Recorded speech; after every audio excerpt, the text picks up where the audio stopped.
Hello friends, welcome to my channel Sahu science classes. आज की video class 12th UP board वालों के लिए बहुत ज़्यादा इंपॉर्टेंट है, क्योंकि आज की एक वीडियो में हम पूरा आपका रस कवर कर लेंगे। जी हाँ, आपका 2 नंबर का रस आता है, आपके 2 नंबर पक्के हो जाएंगे। जो भी रस मैं आपको कराने वाला हूँ, 3-4 रस होते हैं, जिसमें सबसे ज़्यादा मोस्ट इंपॉर्टेंट जो होते हैं वो मैं आपको बता दूंगा। अभी उनको कर लेना, पहले पूरे वीडियो को देखिएगा, उसके बाद मैं एंड में बता दूंगा कि आप कोई भी दो बता दूंगा आपको, है ना।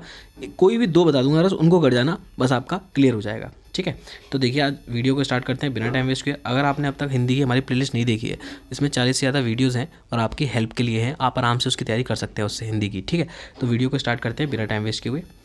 करुण रस देखेंगे सबसे पहले। ठीक है, क्या देखने वाले हैं? करुण रस। मैं इजी से लेके चल रहा हूँ। सबसे पहले क्या है? करुण रस देखेंगे, बहुत इजी है। और पता है भाई, ये रस जो होते हैं ना, हर सेट में, मतलब हर सेट में सारे रस मिल जाते हैं, है ना भाई। किसी में करुण रस आ गया, किसी में हास्य रस आ गया, तो सब में मिलते हैं। तो इसलिए आपको देखेंगे कि ये सारे 2023 में आ चुके हैं, 2022 में आ चुके हैं, हर साल आने वाले क्वेश्चन हैं ये। ठीक है, तो देखो क्या याद करना है आपको, छोटी सी डेफिनेशन याद करनी है आपको। कैसी? देखिए, शोक अथवा दुख की अवस्था में, है ना, जो शोक का स्थायी भाव, विभाव और अनुभाव और संचारी भाव का सहयोग पाकर पुष्ट होता है। सबसे पहली बात, आपको कौन कौन से वर्ड्स याद करने हैं। एक तो स्थायी भाव, है ना, कौन कौन से वर्ड्स याद करने हैं? स्थायी भाव, विभाव, अनुभाव और संचारी भाव। इन वर्ड को आपको याद करना है, इन शब्दों को आपको याद करना है। तो यहाँ पर बात हो रही है किसकी? शोक की। तो शोक अथवा दुख की अवस्था में जो शोक का स्थायी भाव होगा, विभाव होगा, अनुभाव होगा और संचारी भाव का सहयोग पाकर पुष्ट होता है, वह क्या कहलाता है? करुण रस कहलाता है। ठीक है, यद्यपि वियोग श्रृंगार में, वियोग मतलब क्या होता है? वियोग करना, यानी कि दुख प्रकट करना अपना। श्रृंगार में भी आश्रय के हृदय में दुख होता है, किंतु वहाँ मिलन की आशा रहती है। वहाँ पर क्या होता है? मिलन की आशा रहती है। अतः वहाँ शोक स्थायी भाव ना होकर संचारी भाव ही रहता है।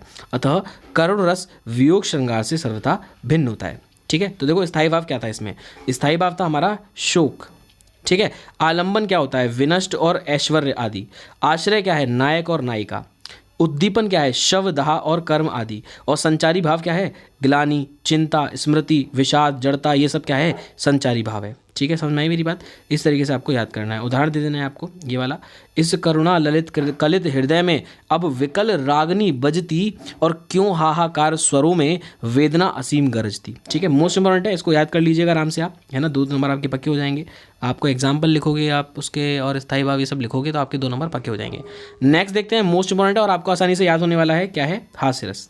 ठीक है, मैंने बोला उन शब्दों को याद कर लीजिए बस, और कुछ भी आपको करने की जरूरत नहीं है। वो शब्द हो गए और आपने इसका मतलब समझ लिया, तो आप इसको कर लोगे। देखो क्या है इसका?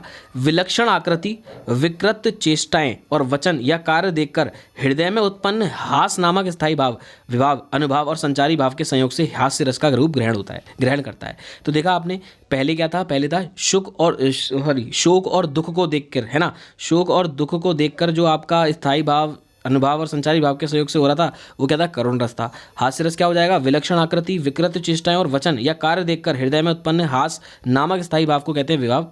स्थायी भाव, विभाव, अनुभाव और संचारी भाव के संयोग से हास्य रस का रूप ग्रहण करता है। हास्य रस संभवतः सभी रसों में सुखात्मक रस है। भाई हास्य, कोई इंसान हंसेगा तो सुख मिलेगा, तो ये सुखात्मक रस है। हास्य 2 प्रकार के होते हैं। जो हास्य स्वयं उत्पन्न हो जाता है, एक तो खुद से हो जाता है, उसे आत्मस्थ हास्य कहते हैं। और जो हास्य दूसरों को हंसते हुए देखकर उत्पन्न होता है, एक तो होता है खुद से हंसी आना, और एक होता है दूसरे हंसे ना उनको देखकर हंसी आना, तो वो क्या होता है? परस्त, यानी कि दूसरे के ऊपर, परस्त हास्य कहते हैं।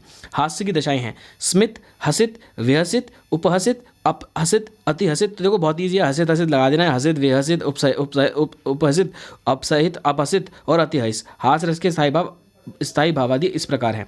तो देखो सबसे पहला है संचारी भाव, हर्ष, चपलता। अनुभाव, आंखों का खिलना, ओठों का हिलना। ठीक है, तो इस तरीके से आप लिख सकते हैं इनको। इसके बाद देखिए उदाहरण इसका। तो देखो क्या है, ये बहुत फेमस है, अच्छा है। विंद के वासी उदासी तपो व्रतधारी, महाबिनु नारी दुखारे, गौतम तीय तरी तुलसी सो कथा सुनिभे, मुनि वृंद सुखारे। है सिला सब चंद्रमुखी, परसे पद मंजुल कुंज तिहारे, और कीनी भली रघुनायक जू करुणा करे कानन को पगुधारे। ठीक है, तो इसको आपको याद कर लेना इजीली। ठीक है, मेरे को भी थोड़ा सा याद है पहले से, तो इसको आप अच्छे तरीके से कर सकते हैं। नेक्स्ट आता है मोस्ट इंपॉर्टेंट, जिसको मैं कहूँगा कि हाँ इस पर स्टार लगा लीजिएगा। मोस्ट इंपॉर्टेंट है, इसको जरूर अच्छे से याद कर लीजिएगा। लीजिएगा, जरूर अच्छे से याद कर लीजिएगा। वीर रस है, बहुत बार पूछा जाता है। तो देखो वीर है कोई, है ना, यानी कि योद्धा। देखो लगातार दिख रहा होगा कितनी बार है, तो लगातार यानी कि योद्धा है कोई, और योद्धा होगा तो उसके अंदर क्या होगा, कॉन्फिडेंस होगा, यानी कि उत्साह होगा, जोश होगा। तो उत्साह नामक स्थायी भाव, विभाव, अनुभाव और संचारी भाव के संयोग से वीर रस की दशा को प्राप्त होता है। भरत मुनि के अनुसार श्रृंगार, रौद्र और बीभत्स रसों की भांति वीर रस भी मूल रस है। साहित्य शास्त्र के अनुसार 4 प्रकार के वीर माने गए हैं। एक तो हो गया युद्धवीर, दानवीर, दयावीर और धर्मवीर। तो आप इस तरीके से इनको याद कर सकते हो, ठीक है। अब इसके स्थायी भाव आदि, स्थायी भावादि क्या है? स्थायी भाव उत्साह, आलंबन शत्रु, उद्दीपन विभाव शत्रु की चुनौती और रणभेरी, और अनुभाव आश्रय के अंगों को फड़कना और आक्रमण करना, शस्त्र प्रहार। आश्रय क्या है? नायक है। और संचारी भाव क्या है? स्मृति, धृति, अमर्ष, वितर्क, हर्ष, गर्व, उग्रता आदि। इन सबको आप याद कर सकते हैं, ठीक है। कॉपी में लिख लीजिएगा, याद करिएगा, है ना। एग्जाम देने जाओ तो उससे पहले इसको मेरी वीडियो को जरूर देख लेना 2-3 बार, और आपको याद हो जाएगा।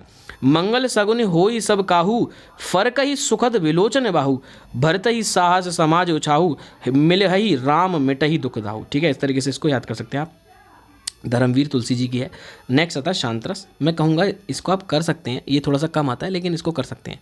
निर्वेद नामक स्थायी भाव, फिर वही आ गया देखो, विभाव, अनुभाव और संचारी भाव के संयोग से शांत रस की दिशा को प्राप्त होता है।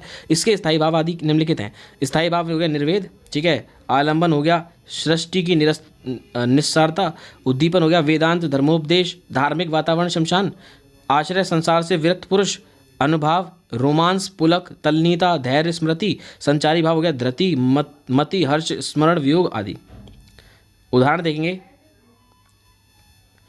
अबलो नसानी अब ना नसहु, राम कृपा भव निशा सरयनी, जागे फिर न डसहु, पायो नाम चारु चिंतामणि, और करते ना कसहु। ठीक है। श्याम रूप रुचि, रुधिर कसौटी, चित्त कच नहीं कसोही। ठीक है, तो आप 4 लाइन लिख सकते हैं, बहुत सफिशिएंट रहेगा आपके लिए। ठीक है, इसके बाद देखते हैं मोस्ट इंपोर्टेंट, मैंने एंड में रखा था इसके लिए। ठीक है, तो इस पर स्टार लगा, स्टार क्या है इसको याद ही करके जाइएगा, ये तो आ रही है बस। श्रृंगार रस, श्रृंगार रस, वीर रस और हास्य रस। अब मैं आपको तीनों बता दे रहा हूँ, मैं 3 बता दे रहा हूँ आपको, है ना। इन 3 को आप याद कर जाना। देखो, फर्स्ट पे रखता हूँ मैं श्रृंगार रस को, सेकंड पे रखता हूँ मैं वीर रस को, और थर्ड पे रखता हूँ हास्य रस को। बाकी करुण रस भी आता है, इंपॉर्टेंट है, सब इंपॉर्टेंट है, मना नहीं कर रहा, लेकिन मैंने बोला सब आते हैं। अब आपके सेट में क्या हो जाए तो आप टेंशन ना लें, बहुत इजी तरीके से आप कर जाएंगे। तो देखो ये भी है, जब रति नामक, फिर आ गया स्थायी भाव का विभाव, अनुभाव और संचारी भाव से संयोग होता है तो उसे श्रृंगार रस कहते हैं। ईजी है ना। श्रृंगार रस के 2 भेद होते हैं। सबसे पहला श्रृंगार रस, तो देखो इसको लिखने की वजह तो जरूरत नहीं है, लेकिन फिर भी मैं आपको समझा दे रहा हूँ कि अलग से पूछा जाए उसके टाइप्स तो आपको बताने होते हैं। अदरवाइज आपको इसको बता सकते हैं कि संयोग श्रृंगार होता है और ये क्या होता है। नायक नायिका के मिलने की दशा का वर्णन संयोग श्रृंगार करता है। ठीक है, संयोग मतलब क्या होता है? मिलना। तो बतरस लालच लाल की मुरली धरी लुकाए, सौ करे बोहनु हंसे, दैन कहे नटी जाए। ठीक है, ये बिहारी जी की है। इस स्थान पर रति नामक स्थायी भाव, रति जो है वो स्थायी भाव है, आलंबन विभाव है, श्री कृष्ण नायिका, उद्दीपन विभाव है, एकांत प्रदेश, बात का आनंद लेना आदि अनुभाव है, मुरली का चुराना। ठीक है, तो इस तरीके से आप इसको पढ़ सकते हैं। नेक्स्ट है वियोग श्रृंगार या विप्रलंब श्रृंगार। तो नायक नायिका के विरहावस्थ के वर्णन को वियोग श्रृंगार कहते हैं। ठीक है, इसको आप पढ़ सकते हैं। तो को मैं कह रहा हूँ इसलिए ज़्यादा इंपॉर्टेंट नहीं है ये, आप थोड़ा सा पढ़ सकते हैं, कोई दिक्कत वाली बात नहीं है। ठीक है, आश्रय, ये स्थायी भाव पढ़ लो, है ना, आश्रय पढ़ लो, आलंबन पढ़ लो, उद्दीपन और संचारी भाव। ठीक है, इस तरीके से इसको तैयार कर सकते हैं। और ये आप लिख सकते हो उदाहरण, क्या हो जाएगा उदाहरण इसका यहाँ पर श्रृंगार रस का। मेरो सब पुरुषार्थ थाको, विपत्ति बटावन बंधु बाहु, बिन करो भरोसा काको, सुनु सुग्रीव साचे मुँह पर, फेरयो बदन विधाता, ऐसे समय समर संकट हो, तज्जो लखन सो भ्राता। तुलसीदास जी ने लिखा है और बहुत इंपॉर्टेंट था, और ये आपको खत्म हो चुका है। आई होप आपको वीडियो अच्छी लगी हो। वीडियो अच्छी लगी तो वीडियो को लाइक कर दीजिएगा, और चैनल पे नए तो चैनल को सब्सक्राइब कर दीजिएगा। बाकी 1 शॉट वीडियोस पड़ी हुई हैं जो आपको एक आधे घंटे की मिलेंगी, जिससे आप अपनी पढ़ाई को बहुत ईजी बना सकते हैं हिंदी की। ठीक है, 22 फरवरी है, आपको जीत के आना है, बहुत अच्छे से करके आना है, इसलिए वीडियो को सबको देखिएगा। ठीक है, मिलते हैं बहुत जल्द नेक्स्ट वीडियो में, तब तक के लिए गुड बाय गाइस।